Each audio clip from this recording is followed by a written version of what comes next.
Hello guys and welcome back to learning world. So guys आज वापस से हम मैथ्स का चैप्टर वापस हम मैथ्स करने जा रहे हैं और मैथ्स का आज हम करने जा रहे हैं chapter 3 pair of linear equations in two variables. अच्छा चैप्टर है, अच्छे से समझना आ जाएगा। Okay, so let's start. सबसे पहले कुछ बेसिक देख लेते हैं। लीनियर इक्वेशन की एक बेसिक फॉर्म होती है या मतलब बेसिक इक्वेशन होती है जो हम देख सकते हैं। General form of pair linear equation two variable x and y. X और वाई इसके दो वेरिएबल्स होते हैं। ज़रूरी नहीं कि सिर्फ एक्स और वाई, आपको दूसरे वेरिएबल दे सकते हैं। अल्फ़ा, आपको अल्फ़ा बीटा दे दिया, कुछ भी दे सकते हैं आपको दो वेरिएबल्स। इसलिए बस ये मत सोचना कि इसके साथ दो ही वेरिएबल्स होते हैं, वेरिएबल्स कुछ भी हो सकते हैं इसके। ओके, तो इसकी बेसिक फॉर्म क्या होती है? A one X plus B one Y plus C one is equal to zero, A two X plus B two Y is equal to zero. ये इसकी बेसिक फॉर्म होती है। हमेशा ध्यान रखना कि लीनियर इक्वेशन में हमेशा दो इक्वेशन साथ में होती है, जैसे ये और ये। हमेशा ये दो इक्वेशंस हमेशा साथ में होगी। ऐसा नहीं कि क्या है जैसे आपको एक इक्वेशन दे दी वो एक इक्वेशन कभी नहीं देंगे वो, क्योंकि लीनियर इक्वेशन में ज़्यादातर हमको सिर्फ एक्स और वाई की वैल्यू निकालनी होती है, या कह सकते हैं कि जो दो वेरिएबल्स होते हैं उनकी हमको वैल्यू निकालनी होती है। ओके, तो उस वैल्यू निकालने के लिए हमको दो इक्वेशंस तो चाहिए, इसलिए तो इसकी जनरल फॉर्म है ये। और हमेशा ध्यान रखना कि A one A two B one B two C one C two real numbers होते हैं। मतलब ये ज़ीरो हो सकते हैं, कह सकते हैं ज़ीरो मतलब कोई सा भी नंबर हो सकता है। रियल नंबर आपको पता है, रियल नंबर्स वो होते हैं जो अपन नंबर लाइन पर रिप्रेजेंट कर सकते हैं। अब नंबर लाइन पर हम सारे नंबर रिप्रेजेंट कर सकते हैं, रूट वाले नंबर भी रिप्रेजेंट कर सकते हैं। इसलिए रियल नंबर मतलब A one A two B one B two C one C two कोई से भी नंबर हो सकते हैं। ओके, तो यहाँ पर कुछ एग्जाम्पल्स हैं, एग्जाम्पल्स को देख लो आप। सर ये है कुछ एग्जाम्पल्स है, इसमें एक चीज़ देखो कि हमेशा दो इक्वेशन साथ में है। सर ये ये ये ये ये मतलब हमेशा दो इक्वेशन हमेशा साथ में है। ओके, सो एक्सरसाइज 3 पॉइंट आपको आया होगा, समझ आया होगा। अब एक्सरसाइज 3.1 स्टार्ट करते हैं। Aftab tales his daughter 7 years ago, first question है आई वॉज 7 टाइम्स, मतलब आपको बता देता हूँ क्वेश्चन पूछा क्या है। आफ्ताब अपनी डॉटर को बोल रहे हैं कि आज से 7 साल पहले मैं तुमसे 7 टाइम्स ओल्ड था, और ऐसे ही आज से 3 साल बाद मैं तुमसे 3 टाइम्स ओल्ड होऊंगा। तो इसमें हमको बोला है कि इसको एल्जेब्रिकली भी और ग्राफिकली दोनों तरह से रिप्रेजेंट करो। ओके, तो करते हैं। अब देखो, अब इसमें अपन को दिया कि आफ्ताब के अपन ने परसेंटेज एक्स ले ली और डॉटर के अपन ने वाई ले ली। दो वेरिएबल्स है तो दो वेरिएबल ले लिया अपन ने, एक एक्स और एक वाई। अब 7 years अगो, आफ्ताब 7 years अगो मतलब परसेंटेज एक्स है तो -7 कर देंगे, तो ये 7 years अगो क्या आ जाएगी, वैसे इसकी डॉटर में -7 कर देंगे तो वो y-7 x-7। अपन को क्या दिया है कि 7 years ago I was 7 times as old as you, मतलब अपन को बोला है कि उसके जो आफ्ताब जो है वो उसकी डॉटर से 7 टाइम्स ओल्ड है, 7 साल पहले। तो अपन ने इसको एक्स लिया है और इसको अपन ने वाई लिया है। ओके, तो 7 साल पहले x-7 is equal to 7y-7, क्योंकि अभी ये आफ्ताब की एज है। मतलब ये अगर ये देखो ये है जो है ये आफ्ताब की एज है और y-7 इसकी डॉटर की एज है, राइट। तो 7 आफ्ताब जो इसकी डॉटर 7 टाइम्स ओल्ड है तो अपन को 7 से मल्टीप्लाई कर दिया। ओके, समझ आ गया होगा आपको। तो बस वही सिंपल इसको पूरा सॉल्व करा और अपने पास ये पहली इक्वेशन बन गई, x-7y इज इक्वल टू 42। अब सेकंड वाले पेपर में क्या देगी, 3 साल बाद 3 साल बाद वो उससे, ओके, तो अपन को क्या दिया है कि इसके अंदर 3 साल बाद वो उसे 3 टाइम्स ओल्ड हो जाएगा। तो अपन ऐसे ही करा, x+3 कर दिया, y+3 कर दिया। तो x+3 तो वापिस x+3 equal to 3 times y+3, क्योंकि इसको 3 टाइम्स ओल्ड है। तो वही अपन ने इसको पूरा सॉल्व करा तो अपने पास इक्वेशन बन गई x-3y इज इक्वल टू 6। अपने पास दोनों इक्वेशन क्या हो गई, x-y इज इक्वल टू 42, -42 है यहाँ पे, देखो ये -42 है। ओके, और यह है x-3y is equal to 6। Okay, अब अपन उसको अपन इसको एल्जेब्रिक तो हाँ, अपन इसको एल्जेब्रिक सॉल्व कर दिया। अपने पास एक ये क्वेश्चन आ गई और एक ये क्वेश्चन आ गई, ये इसकी एल्जेब्रिक की फॉर्म है। अब अपन को इसको ग्राफिकली भी सॉल्व करना है ना, तो ग्राफिकली देखते हैं अब इसको। ये इसका ग्राफ आ गया। अब देखो, अब ग्राफ में क्या है, एक इक्वेशन थी आपके पास x-7y इज इक्वल टू -42 और एक थी एक देखो ये क्वेश्चन थी आपके पास और एक थी ये x minus three y equal to six, ये इजिकल टू है यहाँ पे। अब आपको ग्राफिकली सॉल्व करने के लिए कुछ नहीं करना है, सिंपल सा तरीका है।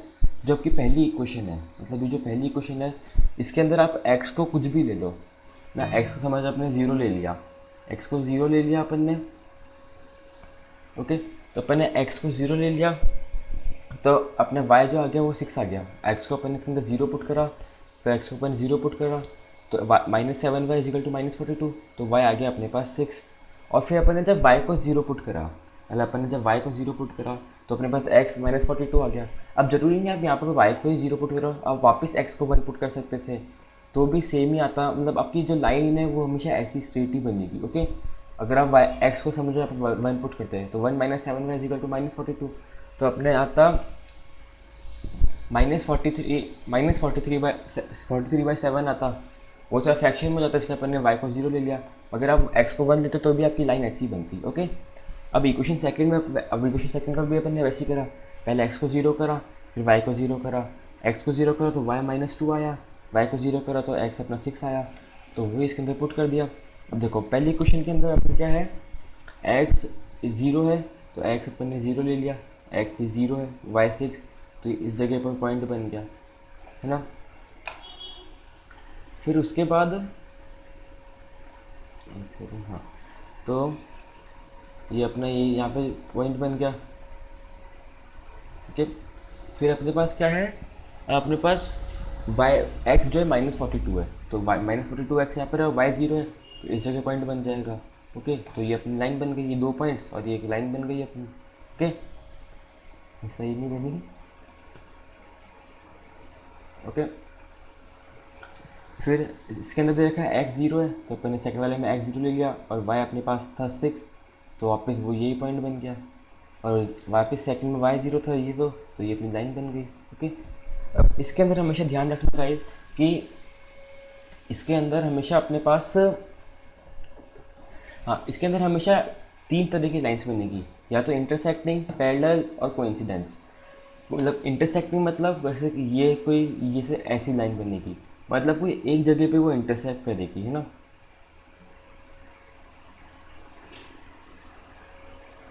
तो कोई इस पॉइंट पे वो इंटरसेक्ट करेगी, तो एक पॉइंट पे कोई वो इंटरसेक्ट करेगी। पैरेलल मतलब जैसे ये एक लाइन है तो इसके ये पैरेलल दूसरी लाइन होगी, मतलब वो कहीं भी इंटरसेक्ट नहीं करेगी।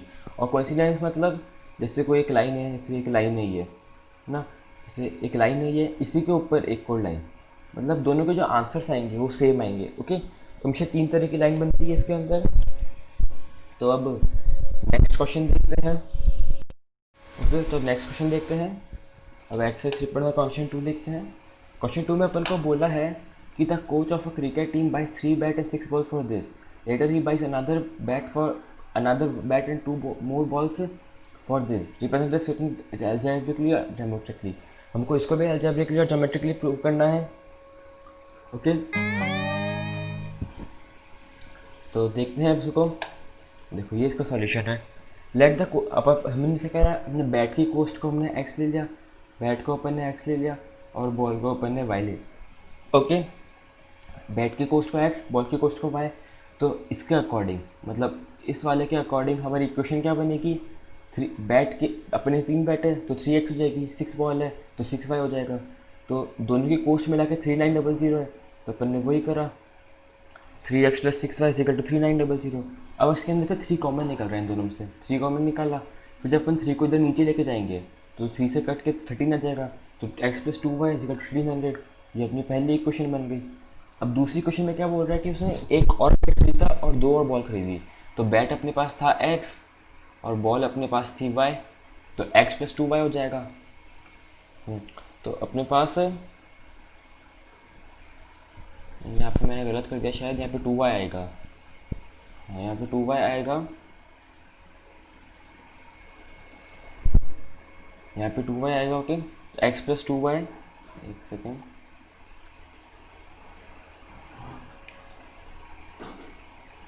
यहाँ पे 2 आएगा, हाँ। तो x plus 2y is equal to 1300।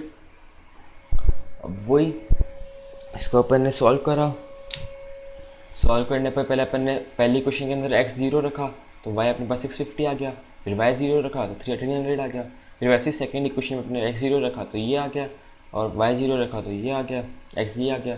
बस वैसे ग्राफिकली अपन ने सॉल्व करा, है ना, ग्राफिकली अपने सॉल्व करा तो वापस वही देखो अपनी इंटरसेक्टिंग लाइन बन गई। मतलब एक ऐसी जा रही है और एक ऐसी जा रही है, तो वो इस पॉइंट पे इंटरसेक्ट कर रही है। अब आगे जाके देखो ऐसा एक लाइन ऐसे जा रही है और एक लाइन ऐसे जा रही है, तो आगे जाके कहीं नहीं मिलेगी वो लाइन। ओके, तो बस वही इंटरसेक्टिंग लाइन हो गई। आई होप ग्राफ पे कैसे प्लॉट करते हो आपको आता होगा। एक्स और वाई को वैल्यूज रख के इनपुट करा, जैसे एक्स जीरो है तो पहले क्वेश्चन के अंदर एक्स जीरो है, वाई 650 है, 650 इस जगह पर आ जाएगा, अपने यहाँ पुट कर दिया, यहाँ रख दिया। ओके, आई होप सबको आ गया होगा। थर्ड क्वेश्चन देखते हैं। The cost of 2 kg apples and 1 kg grapes is this. अब इसके अंदर बोला कि दो किलो एप्पल का और 1 किलो ग्रेप्स, दोनों का प्राइस मिला के या दोनों की कॉस्ट मिला के 160 है,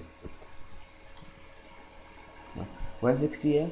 आफ्टर अ मंथ, एक महीने के बाद, 4 किलो एप्पल और 2 किलो ग्रेप्स की कॉस्ट ये हो जाती है।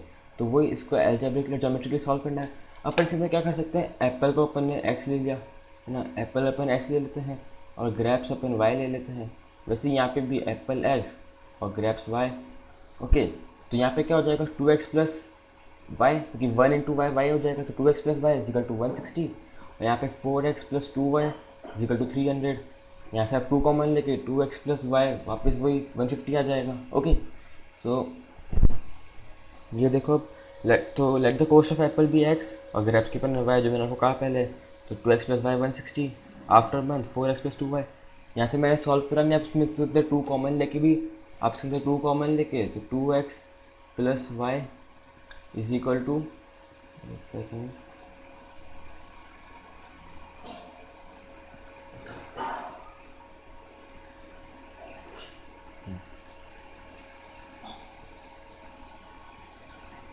तो अब यहाँ पे इसको ऐसे भी कर सकते हो, 2x plus y is equal to 150, क्योंकि इसके अंदर से 2 कॉमन निकल जाएगा। ओके, तो अब फिर क्या होगा, अब पहले अभी अपने पास ये थी अपने पास पहली इक्वेशन और ये थी अपने पास दूसरी इक्वेशन। तो पहली इक्वेशन अपन ने एक्स को 0 पुट करा तो वाई अपने पास 160 आ गया, फिर वाई को 0 पुट करा तो एक्स अपने पास 80 आ जाएगा। सेकेंड इक्वेशन में वैसे ही, सेकेंड में एक्स को 0 पुट करा तो वाई 150 और वाई को 0 पुट करा तो एक्स वाई 75। तो ये अपने पास आ गई वैल्यूज़, एक ये वैल्यू आ गई, इनकी वाली आ गई, ये इक्वेशन 1 की, इक्वेशन 2 की। तो अब इसको ग्राफ में प्लॉट करते हैं। ओके, तो मिटा देता हूँ पहले सबको। ओके,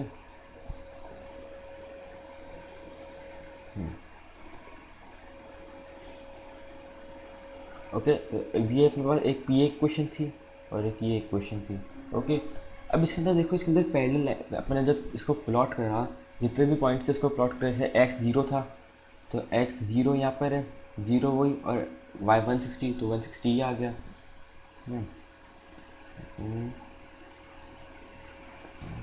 लेता हूँ। ओके, तो एक्स 160 आ गया, एक्स अपना 160 आ गया। ओके, तो जब अपन ने एक्स को 160 पुट करा तो, और वाई जीरो था और एक्स 80 था, तो ये यहाँ पर आ जाएगा। ओके, तो पहली इक्वेशन ये बन गई अपनी। दूसरी में एक्स जीरो है, वाई 150 है, तो एक्स जीरो यहाँ पर आएगा, वाई 150 ये यहाँ पर आ गया। ओके, फिर 75 और ये, तो 75 ये आ गया। अब इसके अंदर देखो, इसके अंदर पैरेलल लाइंस बन रही है। ओके, जैसे एक ये आ रही है और एक ये आ रही है, ये दोनों पैरेलल लाइंस बन रही है, ये कहीं भी इंटरसेक्ट नहीं कर रही है। जैसे मैंने आपको कहा था कि स्टार्टिंग में कि 3 तरह की लाइंस बनती है, इंटरसेक्टिंग, कोइंसिडेंस मतलब ओवरलैपिंग लाइंस एक के ऊपर एक, और पैरेलल लाइंस।